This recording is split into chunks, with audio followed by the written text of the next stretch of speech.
All right. So we've got clip 0855 loaded into a composition. I'm going to trim it up right about where my hand kind of leaves the screen. So I'm going to stop right about there, and Option left bracket trims the clip to that point. I'm going to hit the B key to put my work area bar at that spot. And then I'm going to scrub forward Austin Waves.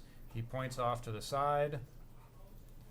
And we're not going to use very much of this. And as soon as he puts his arm back down, so on my timeline it's right at about 30 seconds, I'm going to hit Option right bracket.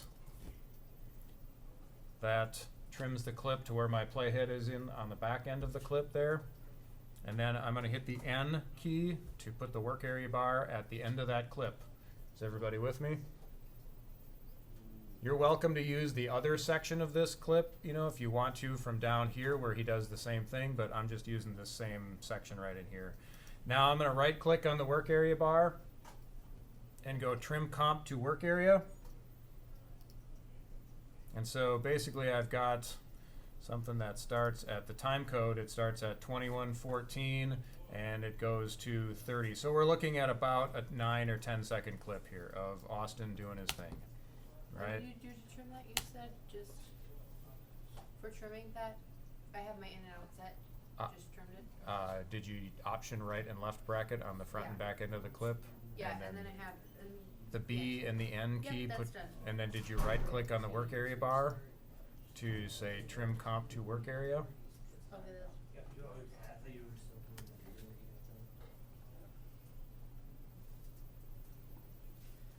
Man, Austin. It's powerful, powerful stuff here. Yeah. There you go. All right, so, you know, when coaching your talent, obviously you want to make sure if your talent is a real kind of a hand talker and moving their hands around, if they're giving a little product demonstration or doing something and they're moving their hands all over the place, this is a pretty common application for what we're going to do next. But if they're moving their hands all over the place and the sides of your green screen are not that far out and their hands go out over the edge of the green screen, that's really problematic for post-production, because what's going to happen? It's going to look like their hand gets chopped off in the finished video, and that's bad. So you want to make sure in production that if the person gets to be a little too wild and is moving around too much, you either stop and start over and tell the person, don't do that, stay a little bit close to the, you know, to where you are, don't move too far to the edges, you know, or get a bigger green screen, one of the two. So, all right, here's our shot. First thing we're going to do is apply our mask to this. So we're going to park our playhead right about where Austin starts to raise his arm, right about here. Okay? And I'm going to go up to, with the clip selected, I'm going to go up to my pen tool. And I'm going to make what's basically a mask around Austin. All right?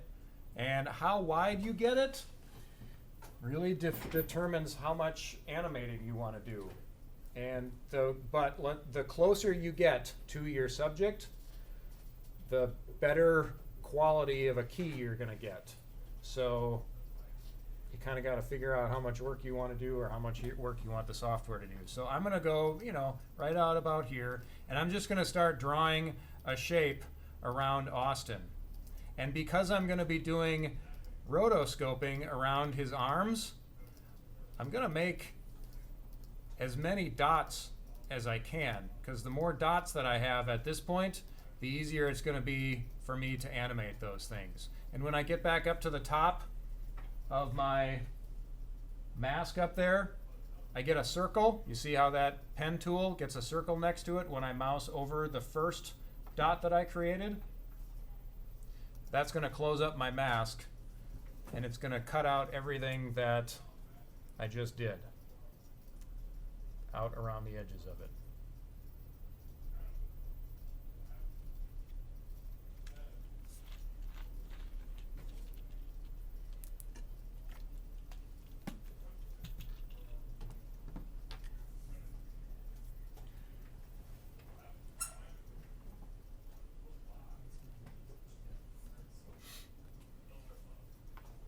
Does everybody have that?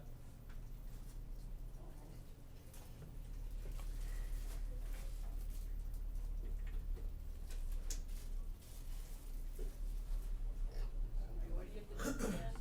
Say again? What do you have to do at the end?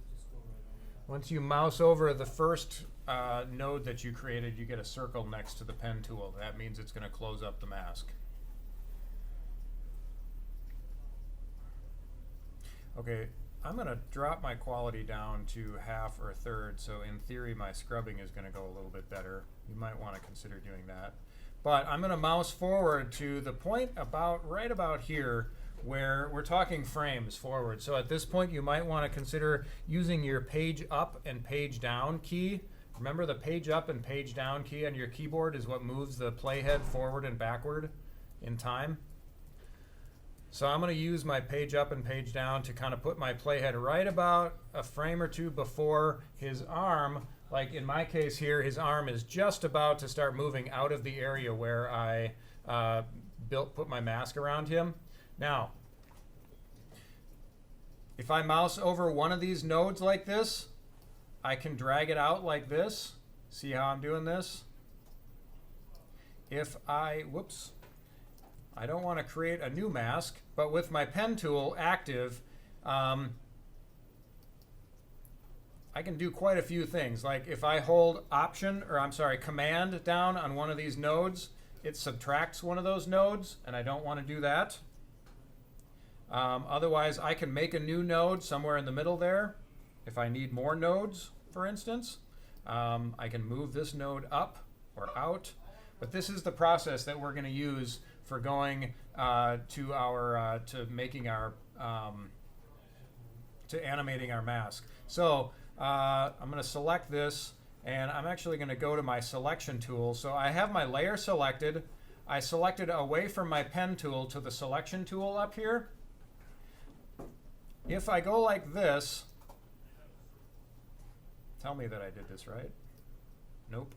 Darn it.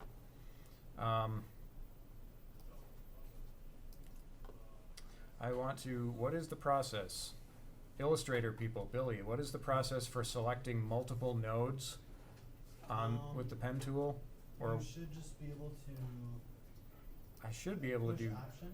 is it option? Well, that's going to select most of them. Well, you can click one and then click shift and click Yeah. one. Yeah, I can shift. Is it Shift shift click. click like that? Yeah, there we go. Yeah. So now, oh, no, that's not it. Oh, here, I can shift click and select multiple. There's also a way to, so now that I have multiple nodes selected by shift clicking on them, now I can grab multiple nodes.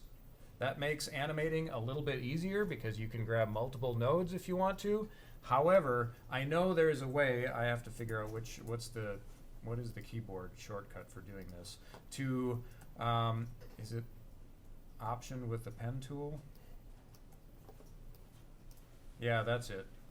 Because now I can grab those. All right, here we go. Let's deselect those things. So with my pen tool active, if I hit option and draw a marquee around a couple of nodes, I can grab one of them and move a bunch of them. All right? So option with the pen tool active, option dragging on a marquee around a couple of your nodes on your mask selects a bunch of them to allow you to move more than one. All right?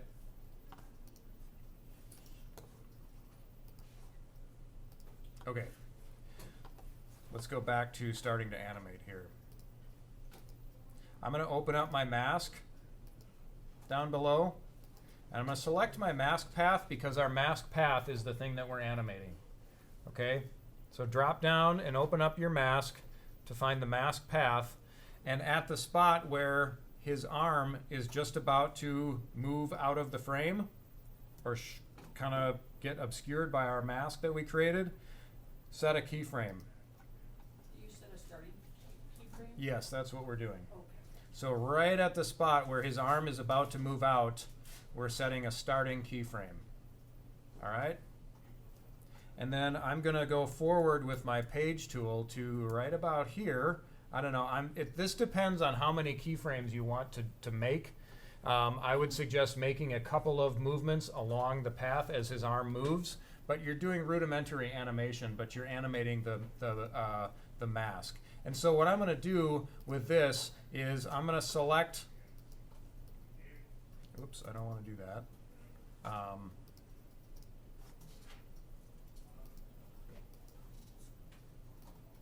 Darn it.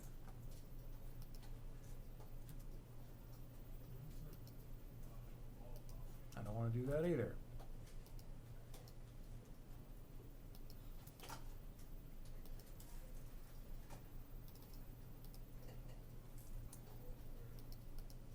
There we go. Okay, so at this point, at my second animation, I want to start moving these things and shaping it around his arm like this, okay? So I just created this, and I wanted to, so now I'm gonna scrub through this, and you see how in the midpoint of my animation,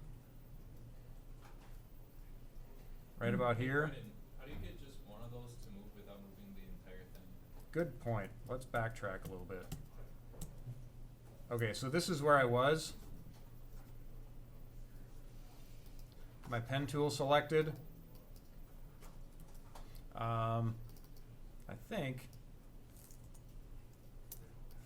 What did I do? I option clicked. Is it shift click? Yeah, shift click on one of the nodes. Okay.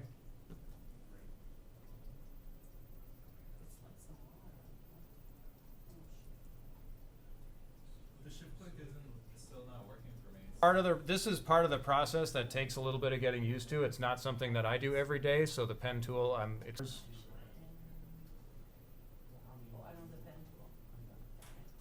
Does anybody need me to bring theirs up?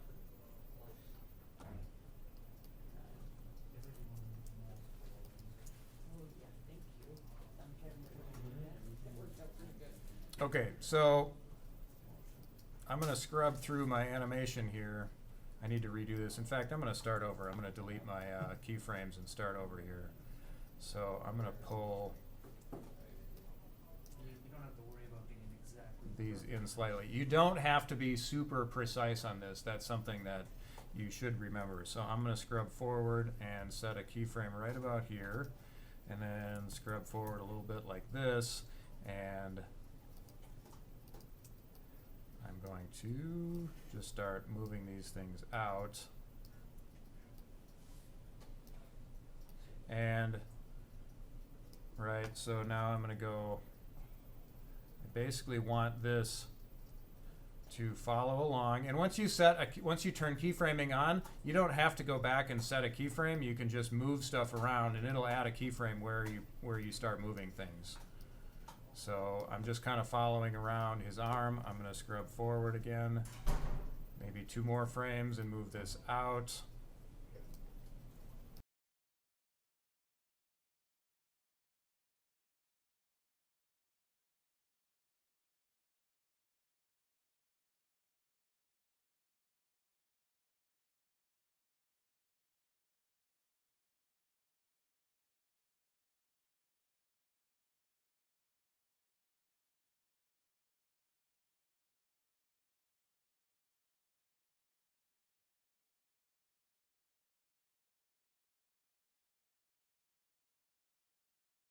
You know, when you're green screening something, you need somewhere to put the person, right? It has to be something in the background to tell the quality of your shot.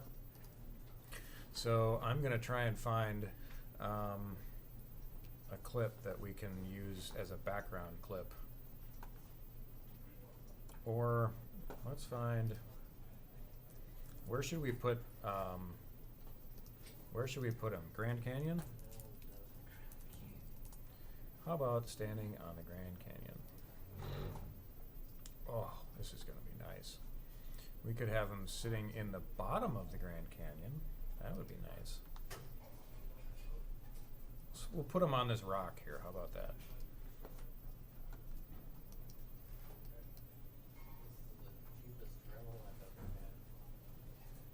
That's right.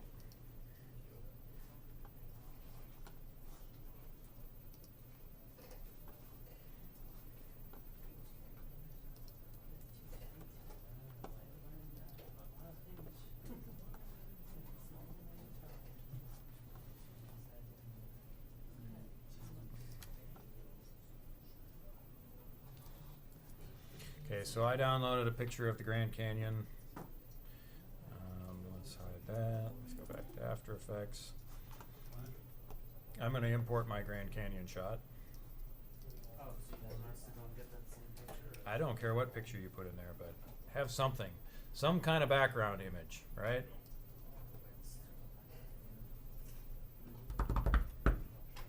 Tell me when you guys are ready to start the compositing section.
Where you guys at? Are we ready to start the green screen process? Yes? I'm almost there. Okay. Trying to get past, but.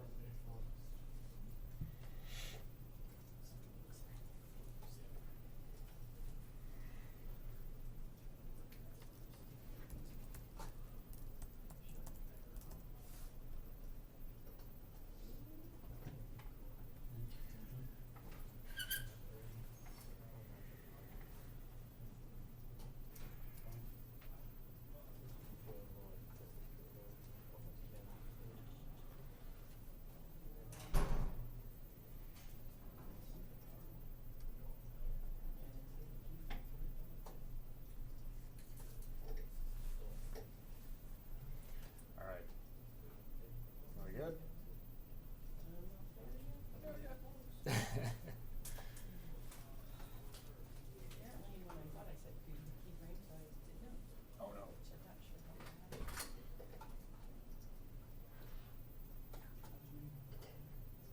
Should I move forward here? Yeah. Okay. Actually, I think this one's All right, so what we're gonna look for up on our Effects and Presets tab over on the, I guess, on that side of the interface, up here, you're gonna type in Keylight. And then you're looking for the keying effect called Keylight 1.2. It's a plugin that I think Adobe must license, or they bought whatever to ship right within After Effects. And you're basically going to copy this and take this over to your shot down here. You're going to kind of put it on top of that layer, and then Keylight shows up over in your. We used this Effects. somewhere in the book, I think. It's possible that you guys did, yeah. So. just drag that right over to the left-hand side, please. I dragged this right over the clip down here. Oh, right over there.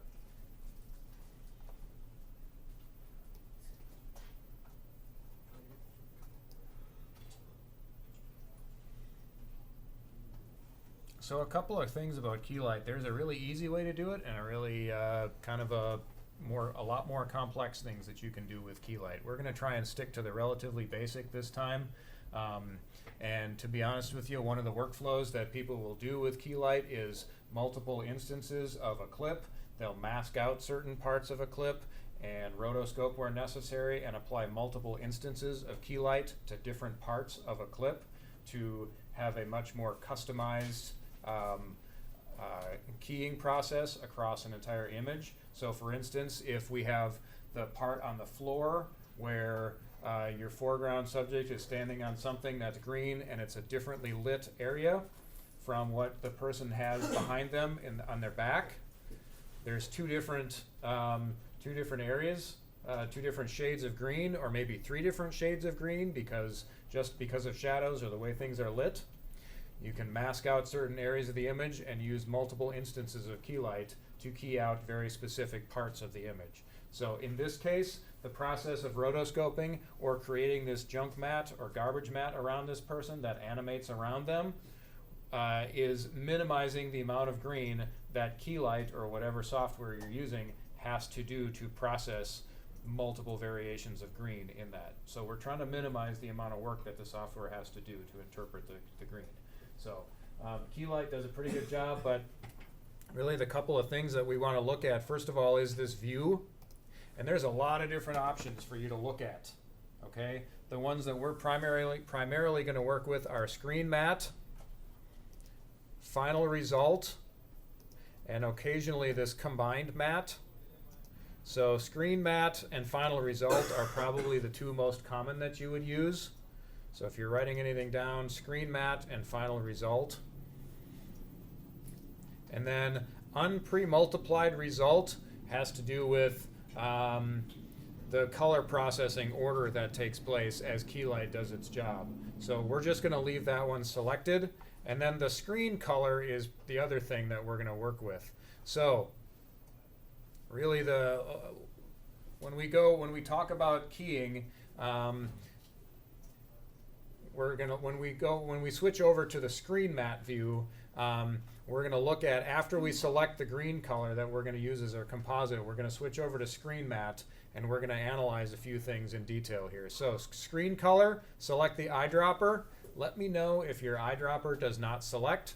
Let me know if it doesn't, for some reason, doesn't select the green. For some reason, sometimes this thing just kind of cuts out at this point and doesn't work for some people, and I don't know why. So please stop me if this isn't working for you. But we're going to go over here, and it probably helps. This is a pretty uniform green. We had a really nice day for doing this outside. So typically the general rule is to pick the area of green that is pretty close to the body of the person or the primary area of the person. So I'm going to pick somewhere like right around his head. It looks like that's the most uniform area. Somewhere up here. And look at that, it didn't even work for me. Yeah, there we go. The Keylight. I have kind of an outline around mine you can see, and then if you look closely down around his feet, look at that. There's some variation from the black down there than it is from up here. Now what we want to do to be able to see this in a little more objective view and a little more clearer is to go to Screen Mat, and what we see now is white and black. Black hides, white reveals. Variations of gray are transparency, and we don't want to see transparency. We either want our black to be all black, we want our white to be all white. We don't want to see areas of gray in his pants. We don't want to see areas of gray around the outside down here. So we need to use some different tools to put this into proper, I guess you could say proper white and black or proper transparency levels. So first of all, go up to your info tab up on the top, over on the top right of the screen, and just activate the info tab right now.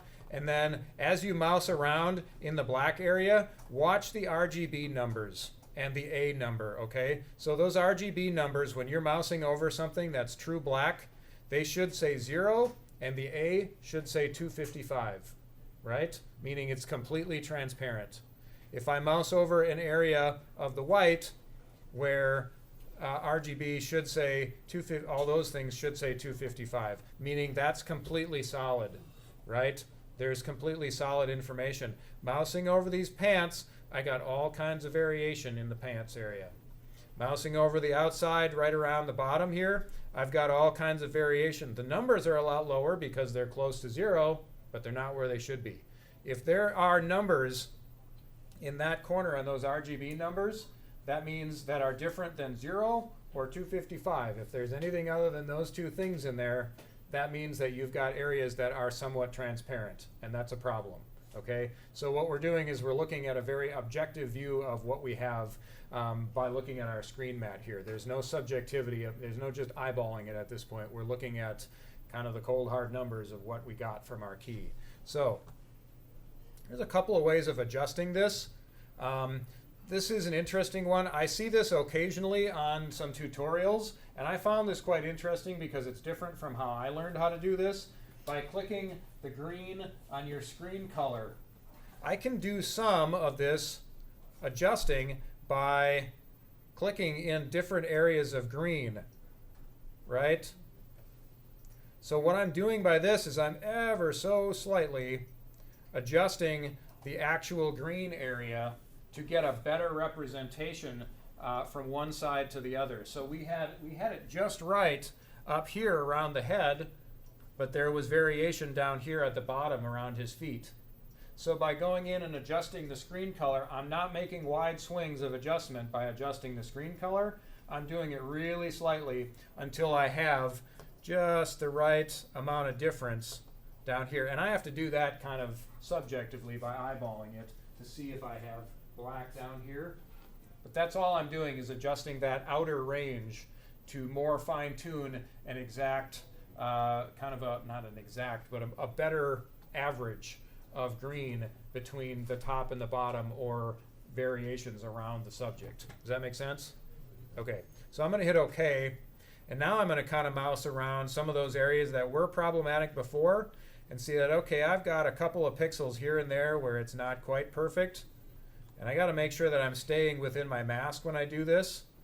Because if I go out of my mask, well, who cares? That's not in my mask anyway, so I need to get rid of that. So I'm mousing in these areas and I'm kind of paying attention. Look, I did pretty good. I got that all right.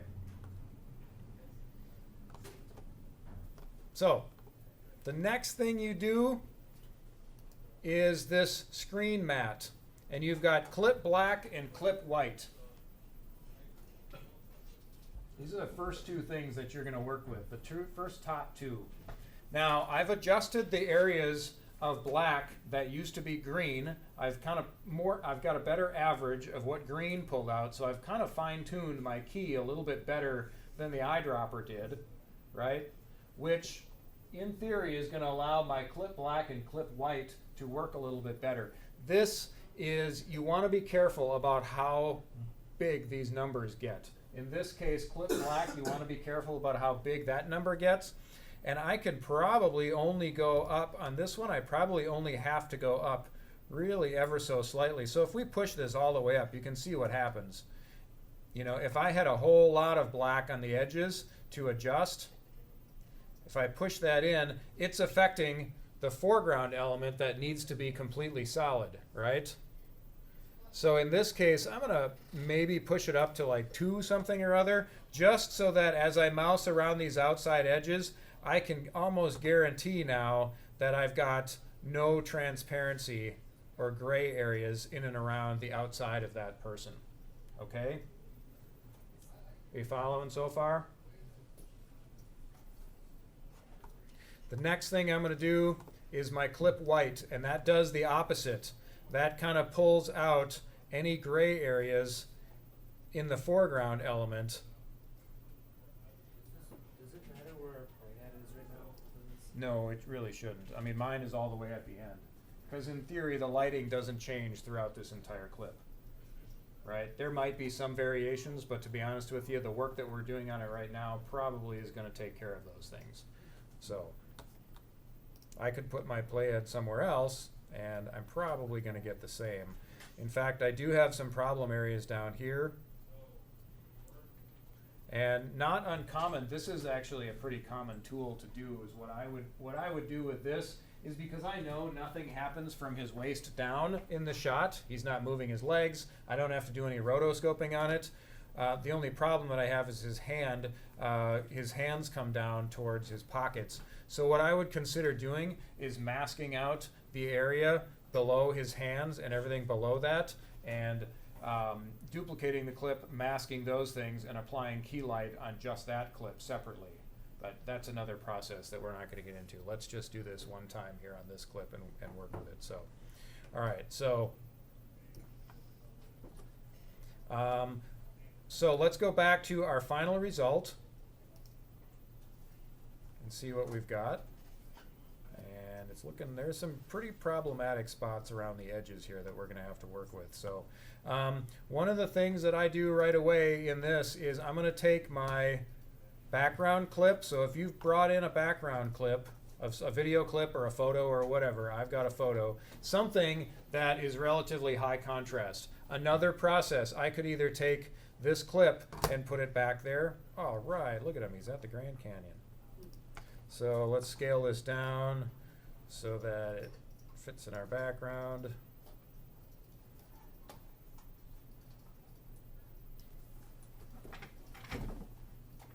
That gives us a better representation than just sitting him over black as to what the actual composite's going to look like.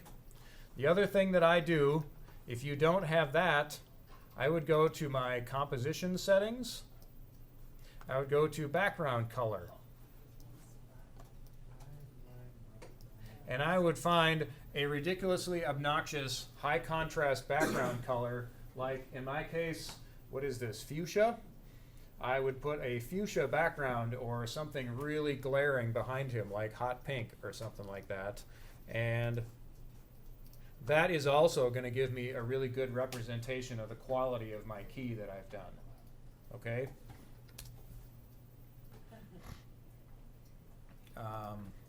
All right, so I'm going to go back to this, and let's do a little bit more on our key light. So there's clip rollback, screen shrink and grow, screen softness. Let's take a look at these three options, these three tools that we have here. I'm going to zoom in slightly on this and take a look at the edges. So when you're compositing, there are some really, with the less quality you have of footage, your source footage is lower quality, the harder time you're going to have to get a really clean key. And a lot of that problem that you have would translate to just bad edges. Edge detail is one of those things that is it's paramount in getting things right in production, and then if you have tough edge detail, getting it right in post-production. And there is a lot of more advanced processes that we're not going to get to today for refining edges and working with, especially with hair. So Austin, he's got a nice clean haircut. There's not a whole lot to worry about edge detail on his hair. Billy's hair is a little bit frizzier, so that shot would probably be a little more problematic. If your foreground subject, honestly, if you start looking around on YouTube, so tutorials, there is a pretty good one. It's a 4-part series about using multiple instances and multiple layers and multiple instances of key light, and he uses footage of a model that has long flowing hair and kind of a see-through chiffon type scarf, like a silk scarf type thing that's transparent. And that's a real challenging compositing piece because of the amount of transparency around the edges of various elements in the shot, especially the wispy hair. So in order to maintain that detail, it takes a lot of tweaking in the software. So we're not going to get to that stuff today, I can assure you. So, but let's take a look at screen shrink and screen grow. In this case, notice what happens when I adjust my clip white. Are you seeing what's going on with the edges of my shot here? The farther I push that in, what's it doing to my edges? All right, so it's kind of moving them out a lot. And see right up here on the side of his glasses, whoops, right up here on the side of his glasses, it's pink. That means there was a really solid green reflection on that part of his glasses that's bleeding through. So we're seeing background right through that part of his glasses. So if we do the clip white and kind of pull that back, that starts to go away. But as we do that, the edges start to kind of push out a little bit more on the shot. So we can go to our clip rollback and we can kind of pull edges in a little bit and screen shrink and screen grow.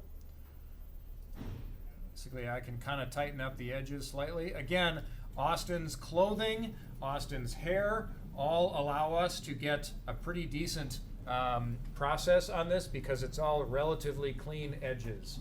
The wispies, the hair, clothing, anything like that, jackets, depending on what the person is wearing, gets to be real challenging. Also, motion blur, right? So if the person is doing a karate chop or something and there's a whole lot of motion blur in the shot, that blurriness on the edges is also the equivalent. It's a challenging composite because retaining that motion blur and having a good key throughout the length of that motion blur is important, and that gets really challenging. So, Did you make your background what's that? picture, your background like purplish?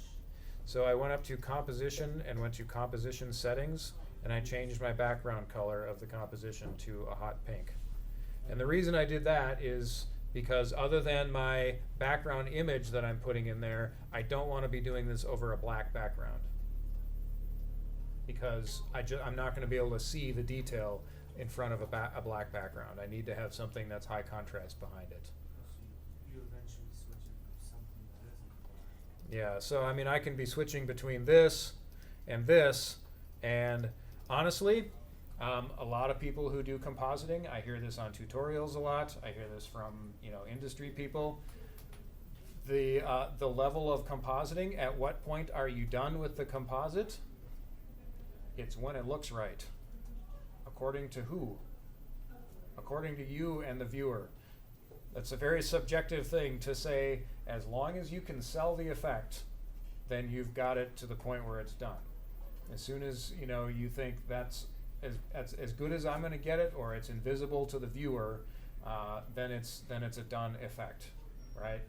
There really isn't an objective point where you can say I've checked all the boxes, I've used all the right tools on this, because like anything in a lot of this software, there's a combination of tools that will get you where you need to be. It's just a matter of knowing what the tools are and knowing how to get to them. So at a basic level, these are the tools to get a good basic key done. The process basically starts by switching between your screen mat and your final result,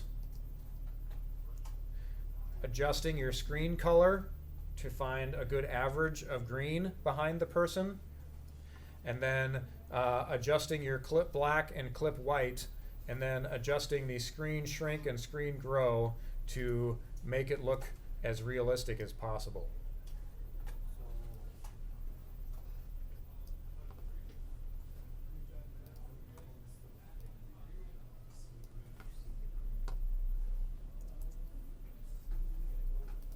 Screen mat and go up to 5. No, I don't think that did anything. Brandon, can you pull mine up for a second? Sure.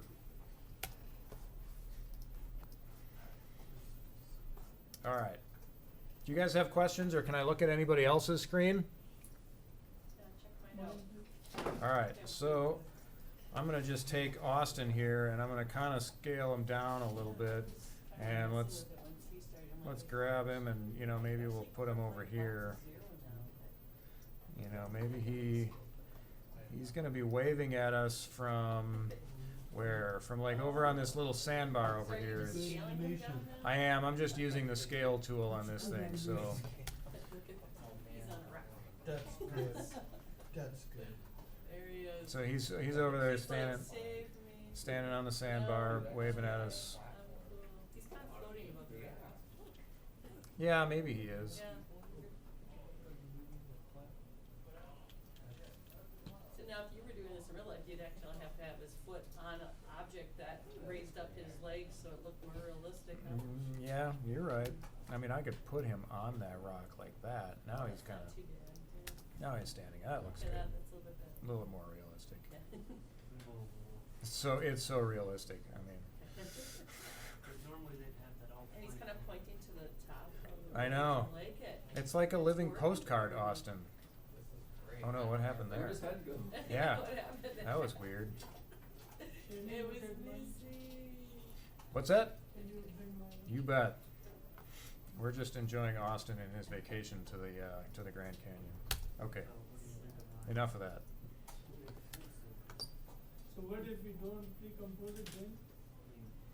Well, I'm pretty sure what happens then is you might need to pay attention to where your color balance or where whatever your coloring effect is upstream or downstream from key light. Because you don't want the coloring effect to affect the green background that key light needs to get an effective key. Does that make sense? So that's why I pre-composed it, because then key light is in that clip and not in the composition. I think anyway. I might be wrong on that. So